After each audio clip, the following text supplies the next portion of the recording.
am Divya Bharati from the Department of ECE, and the topic which I am going to take today is from the subject wireless networks, and the topic is about mobile transport layer. So the transport layer is the fourth layer in the OSI model, and then this transport layer we use a particular protocol which is known as transmission control protocol.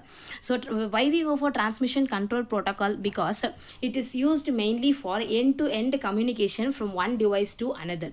Also, the transmission control protocol is used for flow control, congestion control, complete data transfer, efficient recovery of data, etc.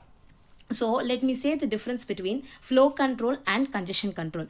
Both flow control and congestion control is used to reduce the traffic, but the flow control is used to reduce the traffic between a sender and a receiver, whereas a congestion control is used to reduce the traffic before entering into a network. So the TCP is in general classified into two types: traditional TCP and classical TCP.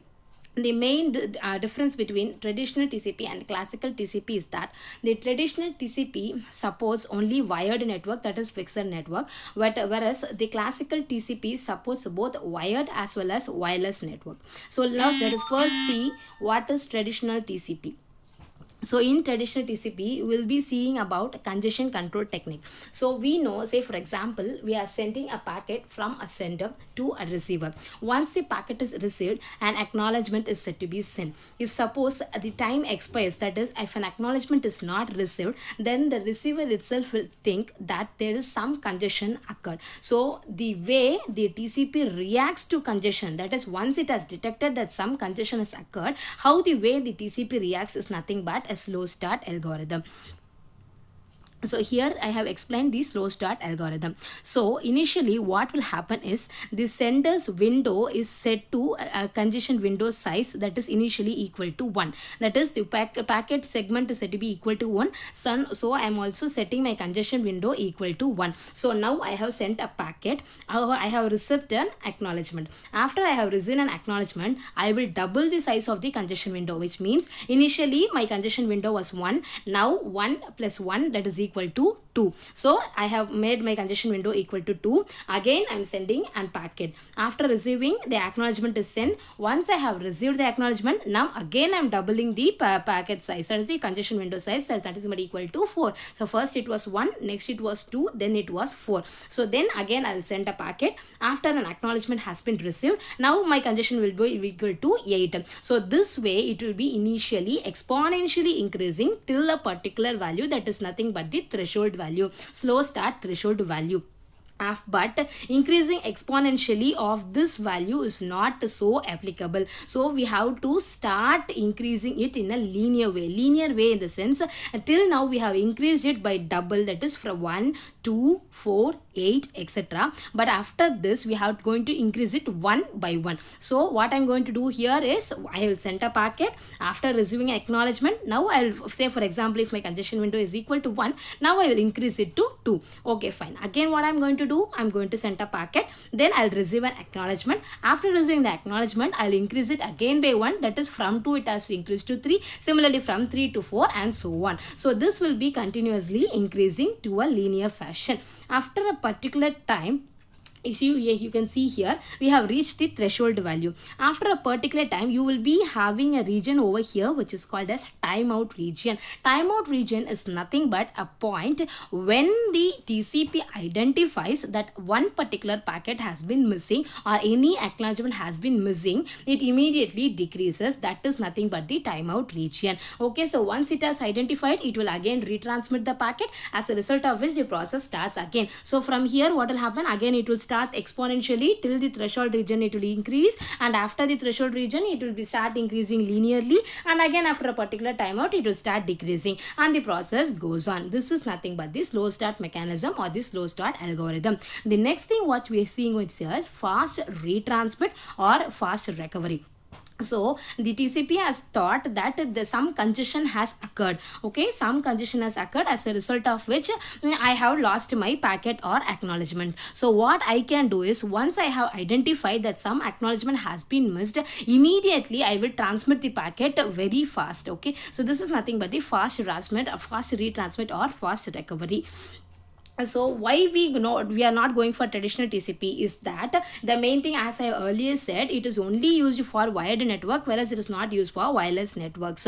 That is why we move on to classical TC improvements. So the classical TCP has various classification, of which the first one is nothing but the indirect TCP. The main thing is that here, in terms of traditional TCP, there was end-to-end communication, whereas in indirect TCP, there will the entire segment or the connection is divided into two segments, where the first is a wireless link and the second is a wired network. It always consists of two parts, a wired network and a wireless network. And here the mobile host is present, and the main role is played here by the foreign agent, which is present over here. The foreign agent acts as a proxy or relay to provide data in both the directions. For example, the mobile host sends a particular packet.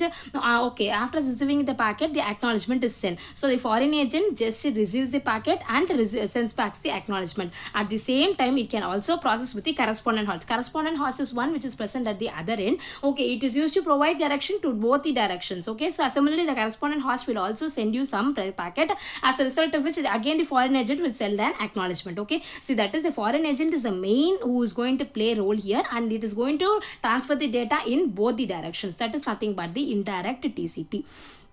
The second one is nothing but the snooping TCP. Snooping TCP has the concept something similar to that of indirect TCP, but only thing is there are two things happening over here. The first one is here also their foreign agent is present, but two things are happening here. One is buffering of data, the other is snooping of data. So what will happen is, for example, the mobile host will send a particular data to the foreign agent. What the foreign agent will do is it will temporarily store all the packets. Instead of sending it to the correspondent host, it will temporarily store all the packets in its own place, and what it will happen is it will completely snooping. What is the process of snooping is nothing but I am watching a particular thing very secretly, that is without knowing to anyone. I am watching a particular thing. Similarly, the foreign agent here also watches the acknowledgement that is going between the mobile host and the correspondent host.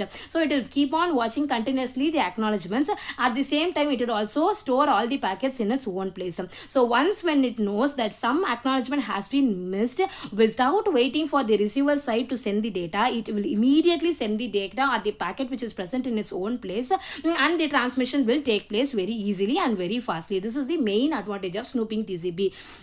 Snooping TCP means the foreign agent will buffer as well as snoop. That is, buffering is nothing but it will store all the packets in its own place, and at the same time it will also watch all the acknowledgements coming in and to and from the mobile host and the correspondent host. And once when it identifies that a particular acknowledgement has been missed, it will immediately send the packet that is present in its source place, and the transmission will go on continuously. This is the main advantage of snooping TCP. So then what is the next is nothing but the mobile TCP. The third is nothing but the mobile TCP. The mobile TCP has also the combination of both the indirect as well as snooping TCP. The only difference is that it is mainly used for disconnection. That is, either the indirect TCP or the snooping TCP, it does not support when there is some disconnection happening in the link. Whereas this mobile TCP supports when it has disconnection. For example, the same diagram, if you see over here, there is a foreign agent present, and here is the mobile host, and this is the correspondent host. For example, if this is a wireless link and this is a wired link, if any disconnection happens at the wireless link, it will not support, whereas a mobile TCP can support. That is, once once it identifies that there is some amount of data has been missed or some amount of disconnection has been set, immediately what it will do is it will set the sender sizes. There will be two hosts, right? One is the sender host and the other is the receiver host. And the center is nothing but called as the supervisory host. This supervisory host will check out, and if it identifies any disconnection at the mobile host, it will immediately set the size of the window of the center, that is nothing but the correspondent host, to 0. That is, the center goes to the persistent mode. Persistent mode is nothing but it will not change its state. That is, the sender will not change its state until or unless the receiver is connected again. Okay, but it will not change its state. it will be in the same state, and only when the connection is established again, or only when the connection restarts again, the window sizes goes back to the old value, and again the transmission takes place at the same speed. Okay, can you understand? So the mobile TCP is nothing but it is mainly used to support the disconnections. That is, if any disconnection has been identified, immediately the size of the sender window is set to 0 until the sender goes to the persistent mode. Persistent mode is nothing but there is no change in the state of the sender until or unless the receiver has again connected back. So this is the main advantage of mobile TCP when compared to the indirect TCP and snooping TCP.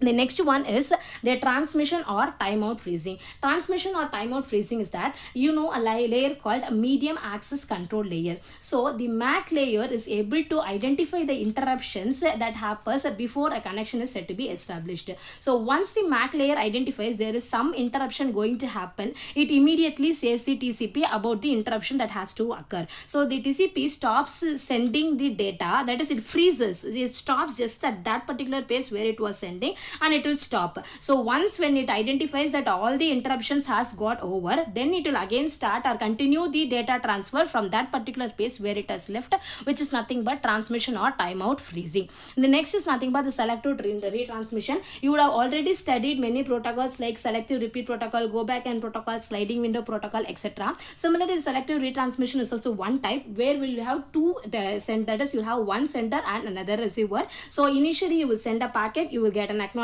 the other packet will be sent, you will get an acknowledgement, the process goes on. So in other type of protocols, say for example, if you have any acknowledgement has been missed or any packet has been lost, it is you have to send again from the first. Say for example, if you have sent some 10 packets and if the packet 7 or 8 is said to be lost, you have to again send all the packets from like 1, 2, 3, you have to send all the packets again from the first.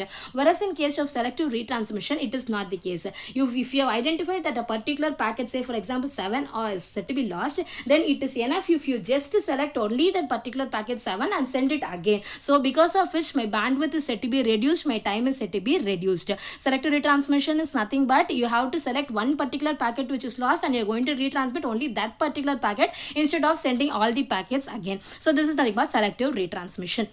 The last one is nothing but transaction oriented TCP. So transaction oriented TCP, in this case you will have generally three setup. One is for connection establishment, the other is for data transmission, and the other is for connection release.